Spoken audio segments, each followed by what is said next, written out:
Terima kasih Anda masih bersama dengan kami. Bagi Anda yang baru saja bergabung, kami hadirkan kembali 3 berita utama hari ini. Seorang pemuda mengamuk di kantor Desa Limbangan Tengah, Garut, lantaran kecewa atas hasil seleksi perangkat desa.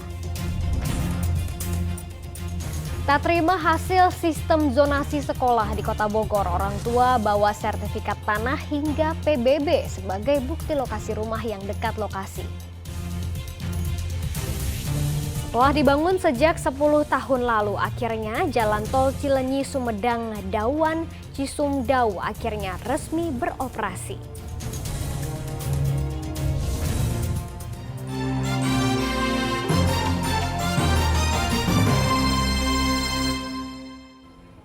Jelang tahun ajaran baru tahun 2023, sejumlah toko perlengkapan sekolah di Cianjur hingga Tasikmalaya dipadati warga. Selain membeli seragam, alat tulis perlengkapan sekolah juga diburu. Perkiraan pekan ini jadi puncak pembelian perlengkapan sekolah mengingat pekan depan tahun ajaran baru sudah dimulai.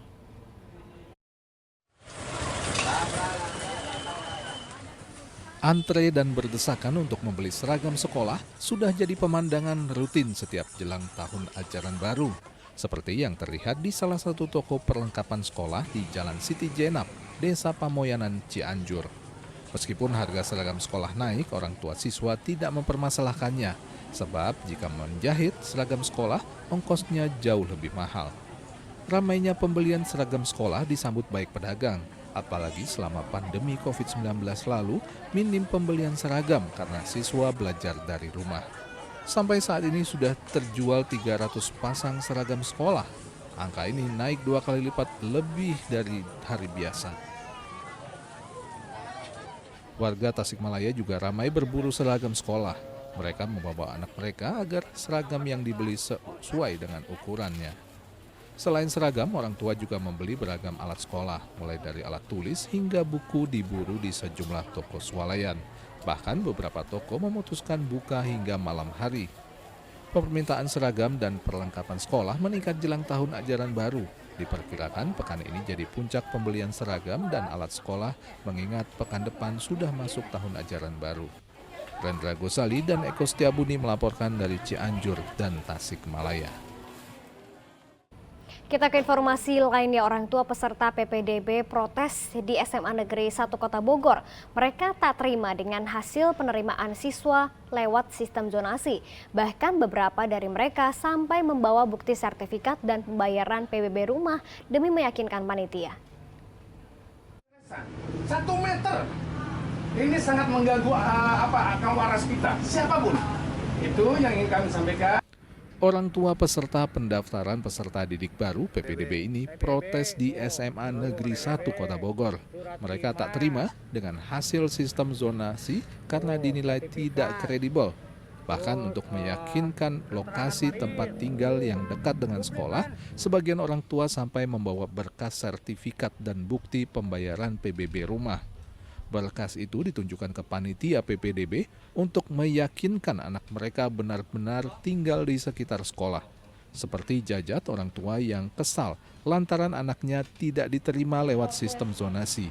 Padahal sekolah dan rumahnya hanya berjarak kurang dari 400 meter. Yang bawa-bawa apa gitu? Surat kepemilikan rumah, tanah, terus pajak bumi dan bangunan, ya kan? Karena ini tanah ini waris, saya buat ada surat keterangan waris. Gitu. Sebagai apa Bapak bawa ini tadi? Sebagai kita tuh penduduk benar-benar, bukan penduduk musiman gitu. Meski dihujani protes, pihak sekolah tidak bisa berbuat banyak. Selain karena bukan kewenangannya, keputusan yang diambil itu resmi dari pemerintah. Ya, kami merasa bahwa semuanya itu sudah kita lakukan dengan baik, gitu ya. Sudah sesuai dengan prosedur yang sudah semestinya dilakukan, kemudian ternyata ada hal yang seperti itu, ya kami tinggal menunggu mungkin ya, karena saat ini kan sudah daftar ulang ya Pak ya, sudah daftar ulang.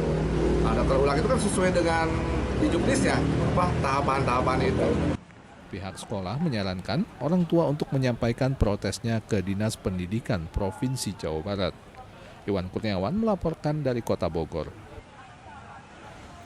Pemerintah Kota Bogor kembali mendiskualifikasi ratusan peserta PPDB tingkat SMP. Mereka diduga memalsukan data saat proses pendaftaran.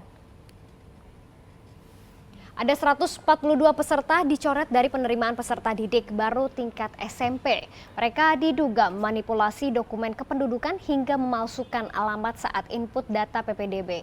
Sebelumnya Pemkot telah mendiskualifikasi 155 peserta dengan alasan yang sama. Pemkot menghimbau para orang tua peserta yang dicoret agar tidak memaksakan anaknya masuk ke sekolah yang diinginkan. Anaknya bisa dialihkan ke sekolah swasta. Pemkot juga akan mengevaluasi sistem penerimaan siswa untuk diaplikasikan pada tahun depan. Lanjuti hasil temuan di lapangan ada 297 siswa yang kemungkinan akan kita diskualifikasi untuk ikut dalam PPDB online zonasi. Ini menyangkut dengan adanya permasalahan pelanggaran di administrasi, terutama di perpindahan yang tidak proper ya, kemudian juga mungkin ada juga beberapa yang masuk ke pemalsuan dokumen, tapi ini masih kita akan dalami untuk pemalsuan dokumen. Kemudian ke depan memang beberapa sekolah yang lokasinya itu di luar pemukiman ya, seperti yang kemarin disidak oleh Pak Wali dan juga dianggap sebagai sekolah yang favorit, perlu dia lakukan misalnya sedikit treatment atau sedikit semacam pengambilan kebijakan yang sifatnya diskresi ya, agar pemenuhan jumlah siswa di sekolah tersebut bisa terpenuhi. Usai diresmikan Presiden Joko Widodo, jalan tol Cisumdawu akhirnya resmi beroperasi pada Selasa lalu.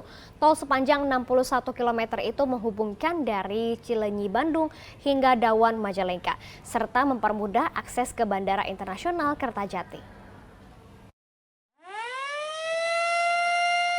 Bunyi sirine menandai diresmikannya tol Cileunyi-Sumedang Dawan atau Cisumdawu di kawasan Ranca Kalong, Sumedang. Peresmian tol sepanjang 61,6 km ini menghubungkan wilayah Cileunyi, Kabupaten Bandung hingga Kertajati, Majalengka. Yang tak biasa di tol yang baru diresmikan Selasa kemarin ini, terdapat terowongan kembar sepanjang 472 meter. Ini adalah terowongan pertama dalam tol dan jadi satu-satunya di tanah air. Presiden berharap hadirnya tol Cisumdawu bisa mempermudah konektivitas menuju ke Bandara Internasional Jawa Barat yang sudah sepi selama 5 tahun terakhir. Dan kita harapkan dengan beroperasinya jalan tol ini akan mempermudah konektivitas menuju ke Bandara Kertajati. Dan saya melihat Airport Kertajati adalah yang didukung oleh tol Cisumdawu ini adalah airport masa depan kita. Karena sekarang sudah mulai banyak keinginan negara-negara luar untuk masuk equity-nya ke berpartner di Airport Kertajati. Pembangunan jalan tol Cisumdawu dimulai sejak tahun 2011 lalu dengan biaya mencapai 18,3 triliun rupiah. Agun Gunawan melaporkan dari Kabupaten Sumedang. Presiden Joko Widodo juga meninjau penyeleksian pemain tim nasional Indonesia untuk Piala Dunia U17 2023 di Stadion Sijalak Harupat Kabupaten Bandung pada Rabu pagi. Jokowi pun meninjau kesiapan stadion sebagai salah satu venue yang akan diverifikasi oleh FIFA. Didampingi Menteri PUPR Menpora, Ketua Umum PSSI dan Gubernur Jabar, Jokowi meninjau kondisi stadion yang baru selesai renovasi. Ia mengecek fasilitas stadion seperti tribun penonton, lampu, area parkir hingga rumput lapangan.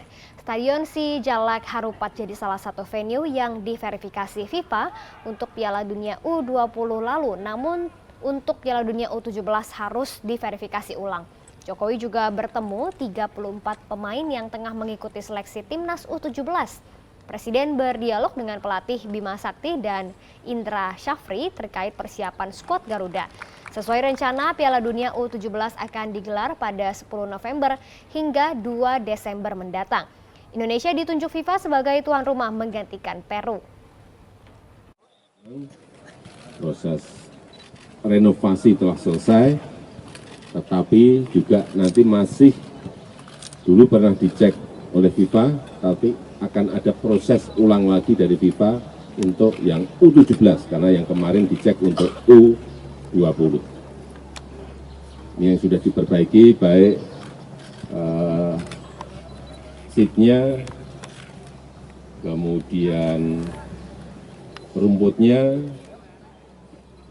kemudian lampunya, toiletnya, tempat ganti pakaian, akses keluar masuk stadion maupun keluar masuk Jalak Harupat, semuanya detail dilakukan oleh Kementerian PUPR. Dan informasi tadi mengakhiri jumpa kita hari ini. Atas nama rekan yang bertugas, saya Janetli mengucapkan terima kasih atas kebersamaan Anda. Selamat beraktivitas dan sampai jumpa.